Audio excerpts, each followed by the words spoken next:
et cohabiter avec elles convenablement. Et le messager de Dieu, sallallahu alayhi wa sallam, a dit: le meilleur d'entre vous est celui qui est le meilleur avec les femmes. Elle n'est pas obligée de travailler, c'est l'homme qui subvient obligatoirement à ses besoins. Si l'homme venait à refuser d'assouvir ses besoins, alors cela est considéré comme un grave péché en islam. Par ailleurs, si celle-ci venait à travailler, son argent lui appartiendrait complètement et l'homme n'aurait aucun droit dessus. Quant à la double part reconnue à l'homme dans l'héritage, qui est souvent critiquée par les Occidentaux, elle s'explique par les obligations exceptionnelles auxquelles le musulman est astreint, alors que l'exemption de la femme musulmane est totale. Ses dépenses envers son mari ou ses enfants sont purement volontaires, et ceci quel que soit son degré d'opulence. De même, chez les Arabes avant l'islam, elle n'était pas mieux considérée qu'ailleurs. Donner naissance à une fille était à l'époque considéré comme une calamité. Donc pour s'en débarrasser, certains enterraient leur fille vivante, comme il a été critiqué dans le Coran.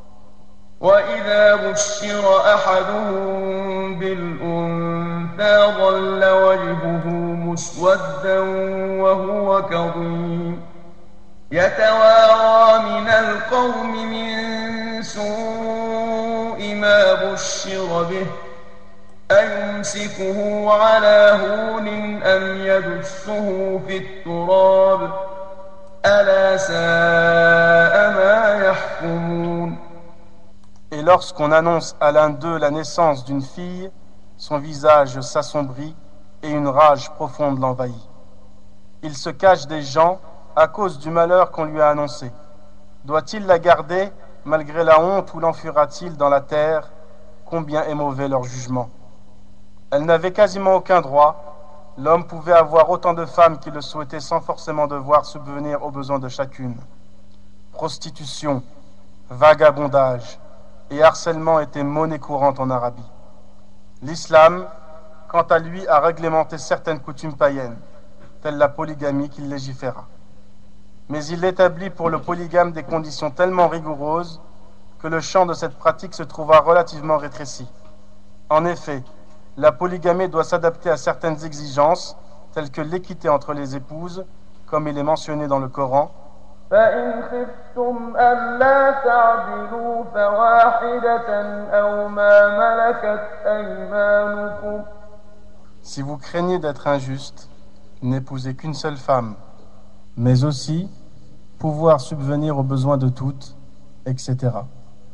Par ailleurs, il est bon de mentionner ici que l'islam est la seule religion qui a recommandé de n'épouser qu'une seule femme lorsque le mari a peur d'être injuste envers ses épouses, alors que toutes les autres religions ne limitaient pas le nombre de femmes à épouser et ne mettaient aucune condition à cela. En Occident, un homme qui a plusieurs maîtresses ne devrait-il pas être considéré comme un polygame? Pourquoi reproche-t-on aux musulmans leur polygamie alors que celle-ci est contractée par les liens sacrés du mariage, alors qu'on applaudit l'homme qui change de femme toutes les semaines? Le sociologue français Gustave Le Bon l'a d'ailleurs reconnu par ses paroles. Je ne vois pas en quoi la polygamie légale des Orientaux soit inférieure à la polygamie hypocrite des Européens, alors que je vois très bien au contraire en quoi elle lui est supérieure.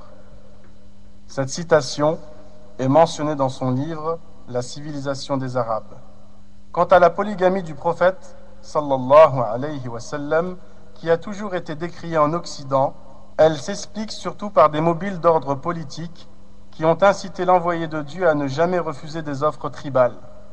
Autrement, comment justifier le lien monogame du prophète, sallallahu alayhi wa sallam, avec sa première femme Khadija, qui avait alors atteint l'âge de la maturité 40 ans, alors que le prophète était encore dans la fleur de l'âge, 25 ans.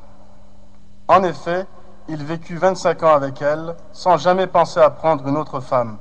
Elle mourut à l'âge de 65 ans, qu'Allah l'agrée.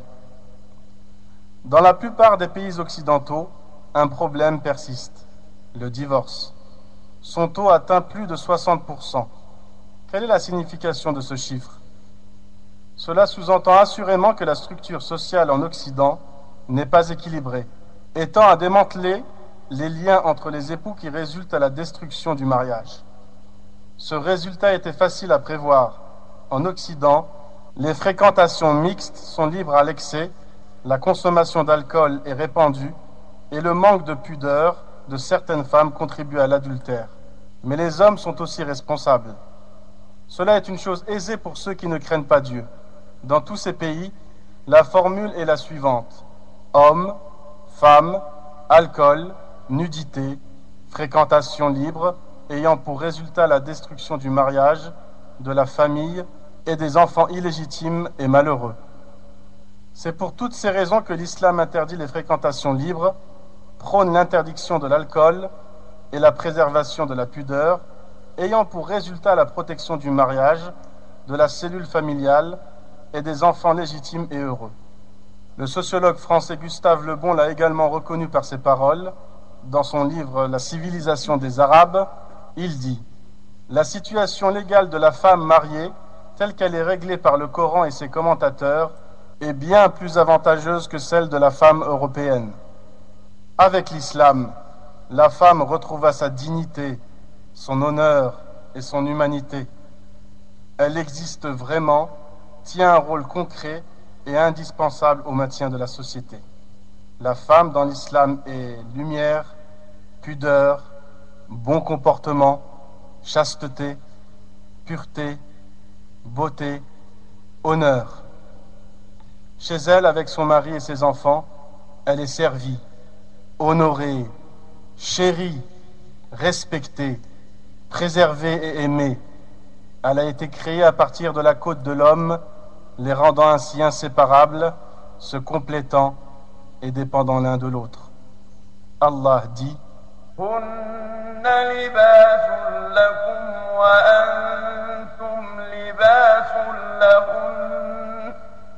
elles sont pour vous un vêtement et vous êtes pour elles un vêtement.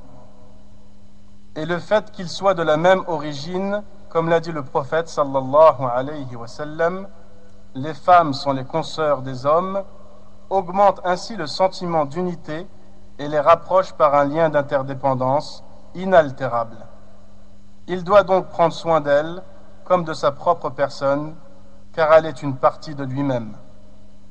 Allah dit: ومن آياته أن خلق لكم من أنفسكم أزواجا لتسكنوا إليها وجعل بينكم مودة ورحمة إن في ذلك لآيات لقوم يتفكرون.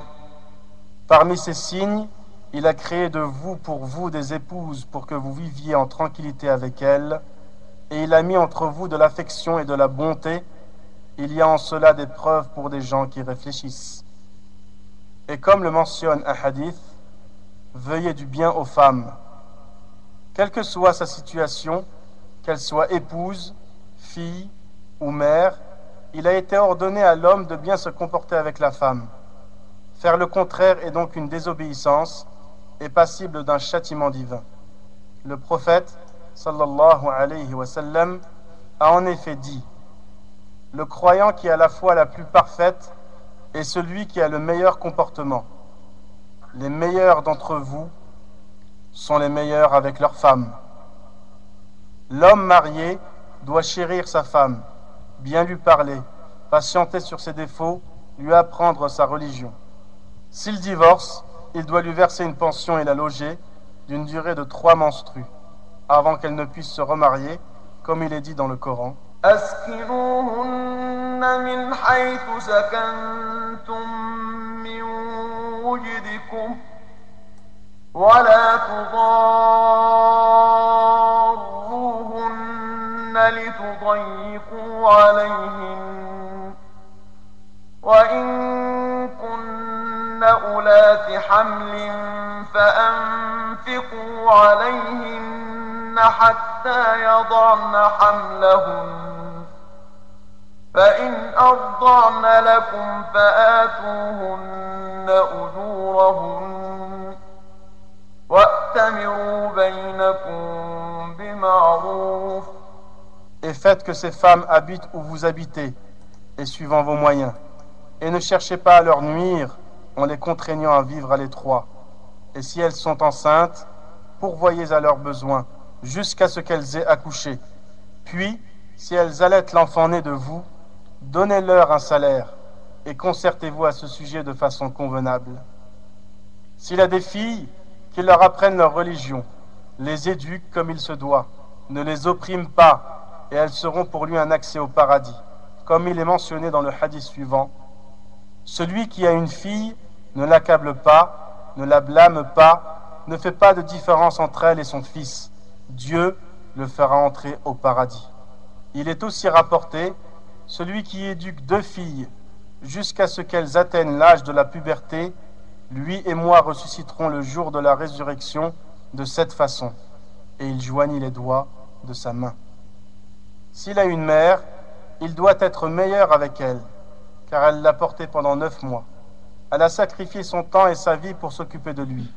Il est dit dans le Coran, ووصينا الإنسان بوالديه إحسانا حملته أمه كرها ووضعته كرها وحمله وفصاله 30 شهرا. Et nous avons enjoint à l'homme de la bonté envers son père et sa mère. Sa mère l'a péniblement porté et en a péniblement accouché.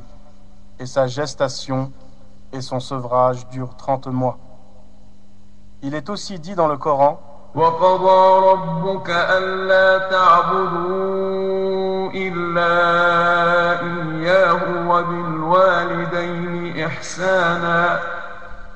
Et ton Seigneur a décrété, n'adorer que lui et marquer de la bonté envers le père et la mère. On trouve dans une poésie, ta mère, si tu savais, détient sur toi un droit éternel. Tout ce que tu as fait pour elle est peu de choses en parallèle.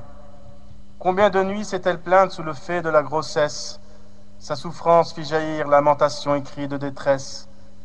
Tu ne peux t'imaginer l'accouchement dans la douleur, accablée d'atroces tiraillements qui lui arrachent le cœur. Elle t'a si souvent purifié de ses propres mains, cette mère dont le giron t'offrit un repos serein. Elle sacrifiait tout pour toi lorsque tu te lamentais, et en son sein, une boisson pure dont tu te nourrissais. Combien s'est-elle affamée par compassion et tendresse, t'offrant son pain quotidien pendant ta prime jeunesse. Tu l'as perdue lorsque par ignorance tu as mal agi, tu as trouvé le temps long, mais si courte est la vie. Misère à celui qui possède toute sa raison et suit son bon vouloir, dont le cœur est aveugle et ses yeux ne le privent pas de voir. Prends garde et convoite ses nombreuses prières, car ses invocations te sont plus que nécessaires. Et si cette femme est une étrangère, il doit aussi bien se comporter avec elle. L'aider fait partie de l'islam, et être injuste envers elle est un grand péché. Comme le prophète sallallahu alayhi wa sallam a dit, « Ô Seigneur, je mettrai dans la gêne ceux qui s'en prennent aux droits des 2 faibles, l'orphelin et la femme. » La femme est un pilier dans la société dont le bon fonctionnement dépend d'elle. Si elle dévie, c'est toute la communauté qui en paiera le prix, comme cela se passe de nos jours. Alors que dans l'islam, dès les premières décades de l'ère hégirienne, la femme put s'imposer par sa large et efficace participation à côté de l'homme dans la vie culturelle et sociale de la communauté musulmane. Aïcha, épouse du prophète et fille du premier calife, avait une profonde érudition qui, à moins de 20 ans, fit d'elle une des plus brillantes figures de l'époque. Les grands compagnons du prophète venaient la consulter sur des questions juridiques, historiques, littéraires et même médicales. Elle fait d'ailleurs partie de ceux qui rapportèrent le plus de hadiths, actes et paroles du prophète. Le prophète, sallallahu alayhi wa sallam, encouragea l'enseignement des femmes en disant « Rechercher la science est une obligation pour tout musulman. Cela concerne aussi bien l'homme que la femme. Une femme vient voir le prophète sallallahu alayhi wa sallam et lui dit « Ô messager de Dieu, les hommes se sont emparés de toutes tes